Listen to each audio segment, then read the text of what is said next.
ज्या क्षणी एखाद्या नदीचा उगम होतो, अगदी त्या क्षणापासूनच त्या नदीच्या वाहण्याची, दौडण्याची, भरते येण्याची आणि संगमाची जागा ठरलेली असते. नियतीच असते तशी.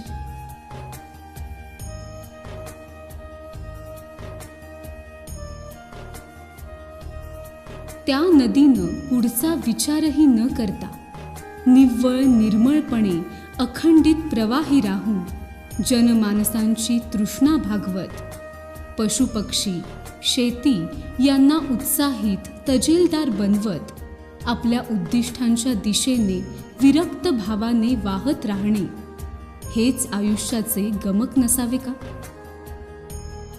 गीतेत तर म्हटलंच आहे, फळाच्या अपेक्षेविना कर्म करा.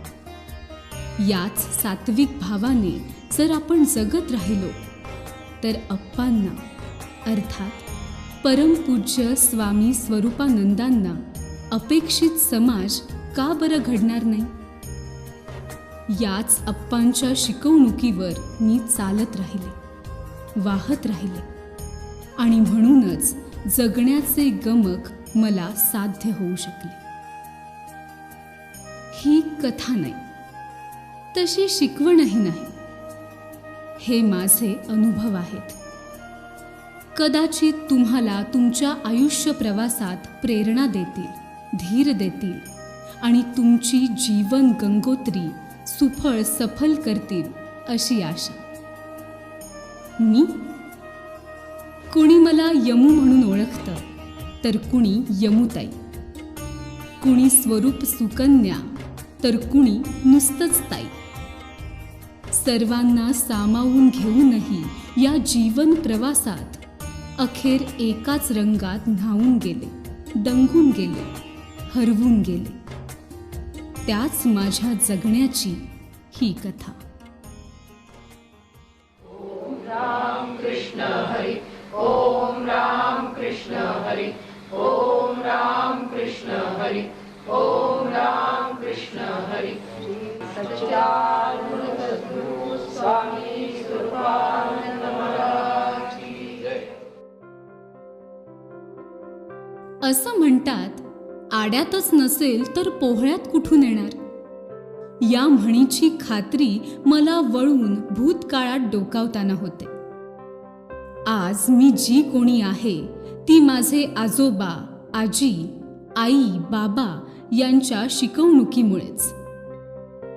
बालवयापासूनच या सर्वांनी अगदी हेतुपुरस्सरपणे माझ्याही आणि कदाचित त्यांच्याही नकळत मनावर खोल संस्कार रुजवले.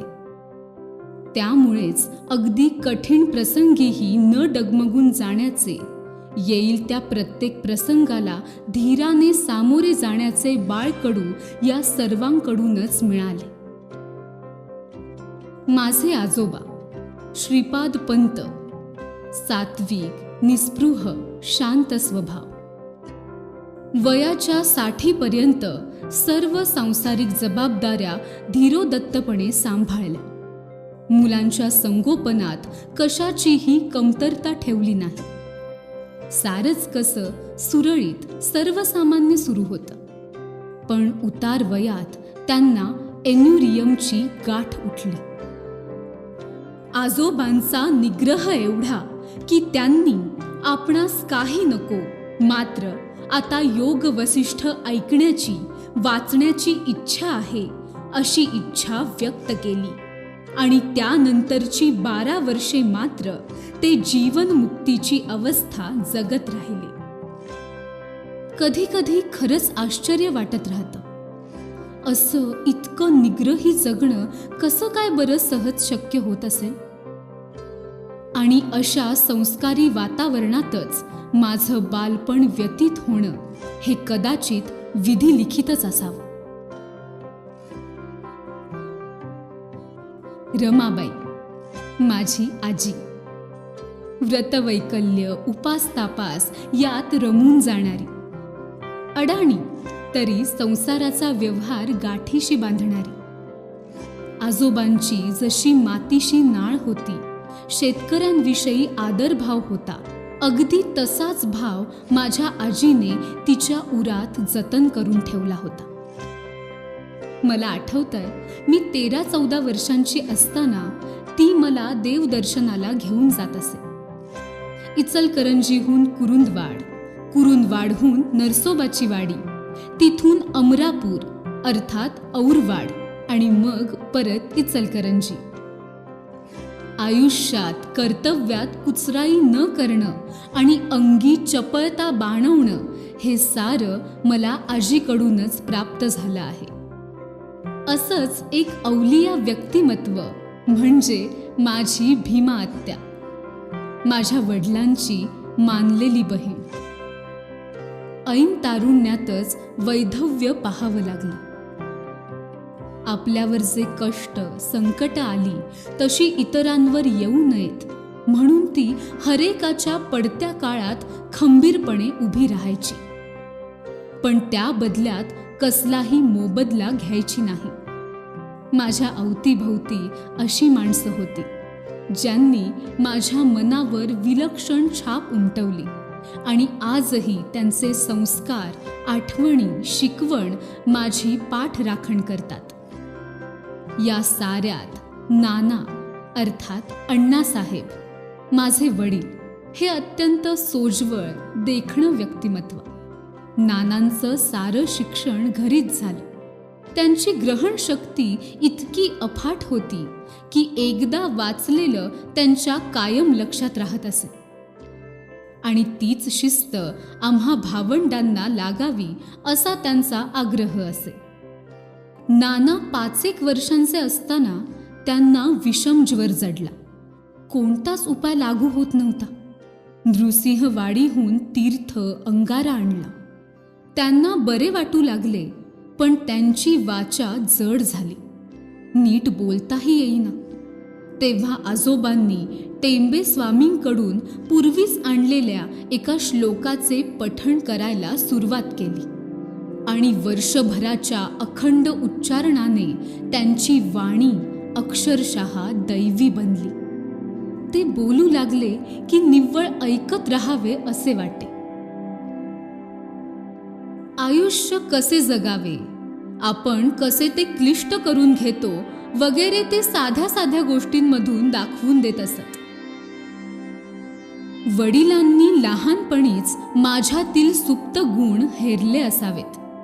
म्हणूनच त्यांनी दीक्षित स्वामींकरवी माझ्यावर तीर्थ शिंपडले असावे. नाना म्हणत, एक दिवस तुला विदेही पुरुषाचा, परमहंसांचा कृपाहस्त लाभेल, तोवर धीर धर. 1969ची घटना. अचानक घरी एक गृहस्थ आले आणि म्हणाले, आम्ही पावसची तिकीटं काढली आहेत, येणार का? हा कदाचित संकेत असावा असे मनी आले आणि लगेच होकार दिला. बऱ्याच मुश्किलींचा सामना करत पावसला पोहोचते तोपर्यंत दिवे लागण झाली होती. पण बाहेर निरोप आला, अप्पा प्रसादासाठी थांबले आहेत, लगेच जाऊन दर्शन घ्या. अपत्याचे मन ओळखावे तसे आप्पांनी माझे मन आणि मनात होणारी घालमेल ओळखली असावी. मी उत्कटतेने स्वामींच्या खोलीत प्रवेश केला खरा, पण प्रवेश करताच मला स्वामी दिसलेच नाहीत. दिसले ते साक्षात रामकृष्ण परमहंस, पण क्षणिक. आणि अचानक रामकृष्ण परमहंसांच्या जागी प्रसन्न वदनाने माझ्याकडे पाहणारे अप्पा दिसले मला. अखेर वडिलांचा शब्द खरा ठरला. अप्पांच्या पुढे नतमस्तक झाल्यानंतरचा आनंद शब्दात व्यक्त करणे केवळ अशक्यच.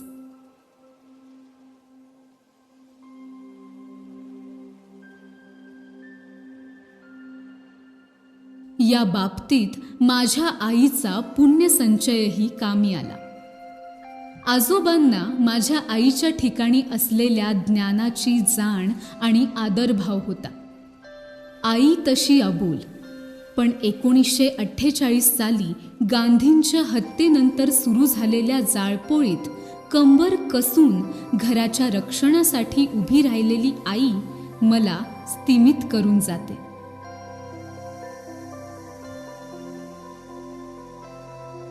शब्दात व्यक्त न होणारी आणि शब्दात व्यक्त न करता येणारी माझी आई. घरचा आध्यात्मिक वारसा घेऊनच मी बेळगाव जवळील माधवपूर वडगाव येथील कुलकर्णींच्या घरात आले. माझे पती GY कुलकर्णी राजाराम कॉलेजचे प्रसिद्ध प्राध्यापक. सांसारिक जबाबदाऱ्या सांभाळतच आध्यात्मिक कर्तव्यांची पूर्तताही करण्याचा सतत प्रयत्न चाललेला असायचा. दोघांच्या संसाराच्या वेलीला 2 गोंडस जुळ्या मुलांचं दान मिळालं. पण म्हणतात ना, सारं सुरळीत सुरू असलेलं नियतीला पाहवत नाही. या जुळ्या मुलांपैकी एक मुलगा इतका हुशार होता की मी म्हटलेले संस्कृत श्लोक माझ्या मागोमाग न चुकता म्हणे. दैवी देणगीच म्हणा ना.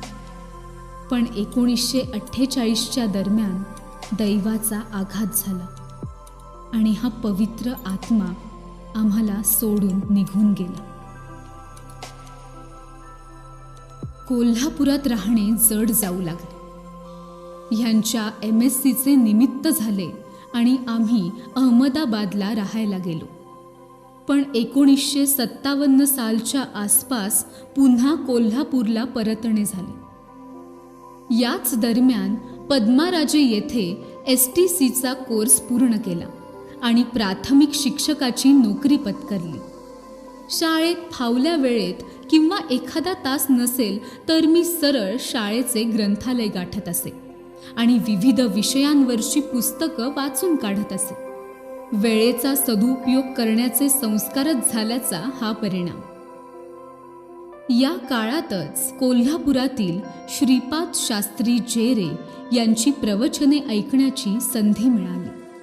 उपनिषदे, पुराणे यांची चिंतनपर पारायणे चालायचीत आणि हळूहळू यातली रुची वाढत गेली. खुपेरकर शास्त्री, बाबा महाराज आर्वीकर यांचीही प्रवचने मुखोद्गत होत गेली. थोडीफार प्रवचने देण्याची सवयही आताशा लागली होती. 1969 साली दीपलक्ष्मीने स्वामी स्वरूपानंदांवर एक स्वतंत्र अंक काढला होता आणि पुनःप्रकाशनावेळी श्रीपाद शास्त्री जेरेंनी संजीवनी गाथेतील 2 अभंग म्हणण्याचा आग्रह केला. इथूनच माझ्या आध्यात्मिक आयुष्याला खऱ्या अर्थाने सुरुवात झाली. याच दरम्यान पहिल्यांदा पावसला जाण्याचा योग आला. स्वामींसोबतची पहिली भेट आजही जशीच्या तशी मला स्मरते आहे. सायंकाळी 4 वाजता स्वामींनी भेटायला बोलवले. तेव्हा झालेला आनंद शब्दात सांगणे महाकठीण. मी निव्वळ स्वामींच्या खोलीत पाय टाकताच यमुताई म्हणून त्यांनी मारलेली हाक अजूनही कानात रेंगाळते आहे. असे वाटते जणू वळून पाहिल्यावर स्वामी मागेच उभे राहिलेले दिसतील. एखाद्या शिष्यासाठी गुरुचा अनुग्रह होणे ही अहमभाग्याची गोष्ट. प्रत्येक शिष्य या क्षणाची वाट पाहत असतो. माझ्या बाबतीत मात्र मला अनुग्रह होऊनही कळलंच नाही. एकदा रात्री दार बंद होण्याआधी मी स्वामींच्या दर्शनाला गेले. खोलीत गेल्यावर स्वामींनी खडी साखर आणि पेढा हातावर दिला.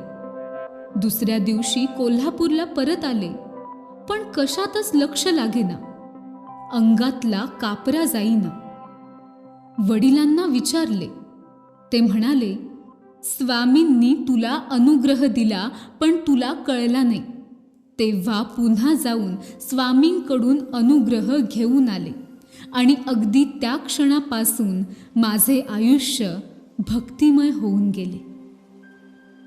पहाटे लवकर उठून साधना करणे, दिवसभराचा वेळ सत्कारणी, प्रभू चिंतनात घालवणे, सत्कर्म करणे या साऱ्यातूनच मग पावसवारी घडू लागली. अशाच एका पावसवारी वेळी स्वामींचे जन्मघर पाहावे असे मनात आले, पण बोलून दाखवायचे धाडस नव्हते. पण दर्शनावेळी एका नातलगांना स्वामी स्वतःहून म्हणाले, यमुताईंना आमचे जन्मगृह दाखवून आणा. हे ऐकून मला थक्क व्हायला झाले. स्वामींसोबत जो मनाने जोडला जाईल त्यांना स्वामींसोबत बोलण्यासाठी शब्दांची गरज पडेच असे नाही. सारे भक्तगण स्वामींसोबत आणि एकमेकांसोबत अलौकिक पातळीवर जोडले जात असत. पावसला गेल्यावर किंवा येताना स्वामींच्या पायावर मस्तक ठेवलं नाही तर मनाला थार लागत नसे. तेव्हा अगदी अचानक मनात विचार डोकावून गेला, स्वामींच्या पादुका कराव्यात का? आणि त्यांना ही गोष्ट कशी कळली देव जाणे. पण त्यांनी येताना पायातील खडावा घेऊन येण्याचा निरोप दिला. खडावा मिळेनात तेव्हा मनाची घालमेल वाढू लागली.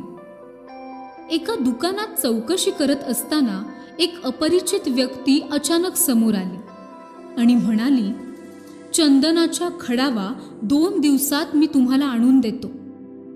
एवढं ती व्यक्ती म्हणाली आणि आली तशी निघून गेली. ती व्यक्ती निघून गेल्यावर मनाला चुटपुट लागून राहिली की आपण त्या व्यक्तीचं नाव गाव काहीच नाही विचारलं किंवा आपलाही पत्ता नाही दिला. 2 दिवस होत आले. अस्वस्थता वाढू लागली होती. रात्रीचे 10 वाजले असतील आणि तोच दारावर थाप ऐकू आली. दारात तीच व्यक्ती हातात चंदनाच्या खडावा घेऊन उभी होती. मनात एखादी इच्छा धरावी आणि ती जाणून स्वामींनी ती पूर्ण करावी.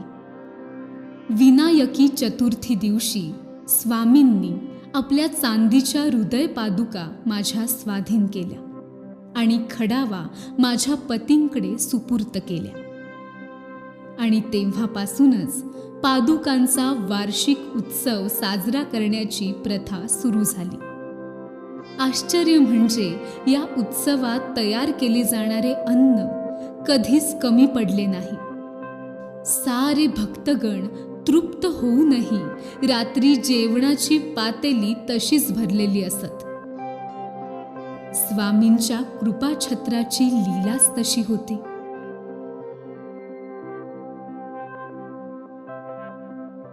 आयुष्याच्या उत्तर काळात मी स्वामीमयच होऊन गेले होते.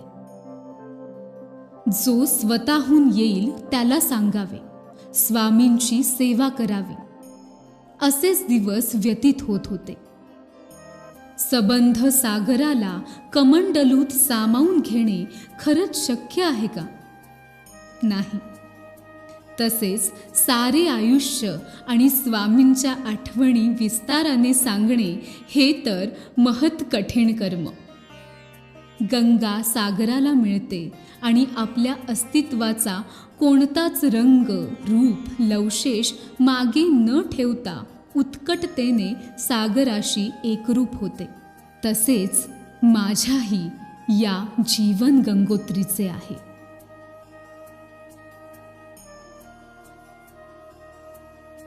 यमुताई कुलकर्णी या 1969 साली स्वामींच्या दर्शनाला आल्या. त्या स्वामीमयच झाल्या. इतक्या की त्यांनी आपल्या घरातल्या, माहेरच्या, सासरच्या सर्व मंडळींना स्वामींच्या दर्शनासाठी आणलं आणि स्वामींचा अनुग्रह देवला. त्या नेहमी स्वामींच्या इथे जे उत्सव होत असत, हे स्वामींचा जन्मोत्सव, गुरुपौर्णिमा उत्सव आणि पुण्यतिथी उत्सव, त्या सर्व उत्सवाला त्या आवर्जून येत असत.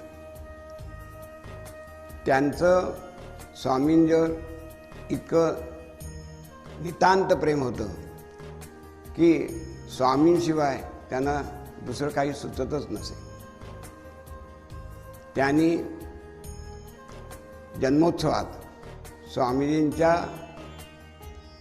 जन्मोत्सवात स्वामीजींवर पाळणा गात असत, म्हणत असत.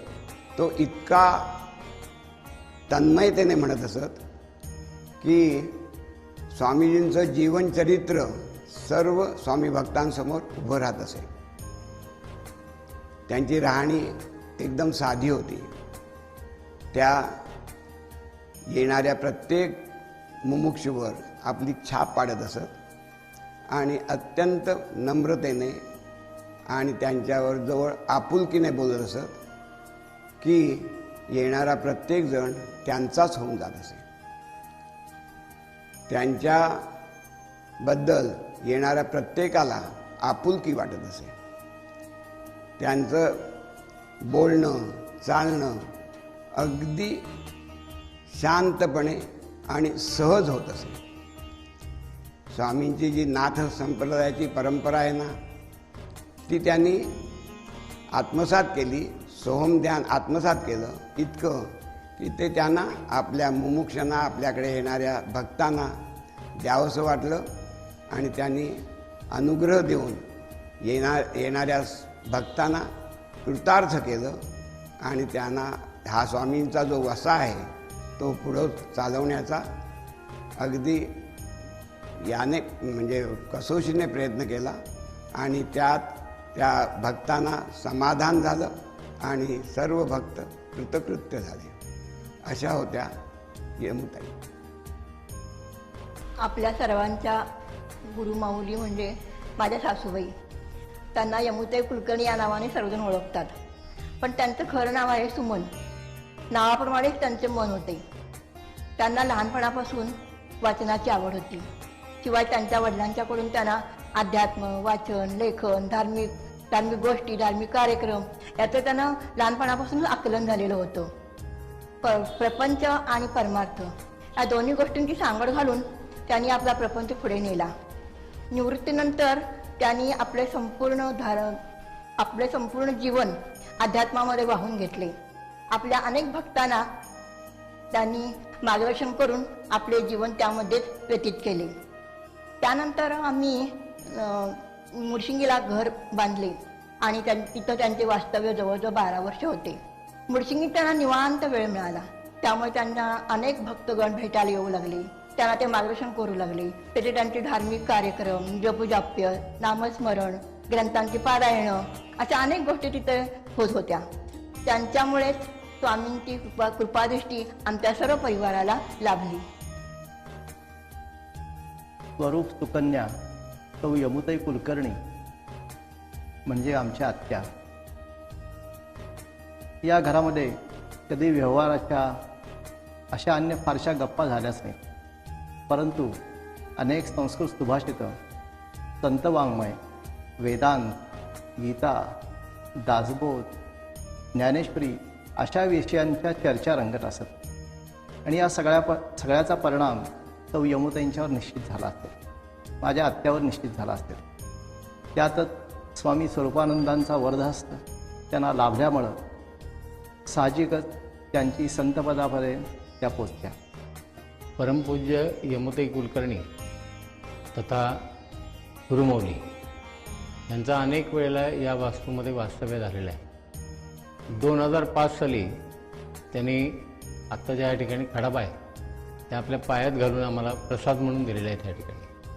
आणि त्याच वेळेला त्यांनी एक मनोदय व्यक्त केला की आता पादुका इथं आलेल्या आहेत, दरवर्षी आपण इथंच गुरुपौर्णिमेचा उत्सव करावा.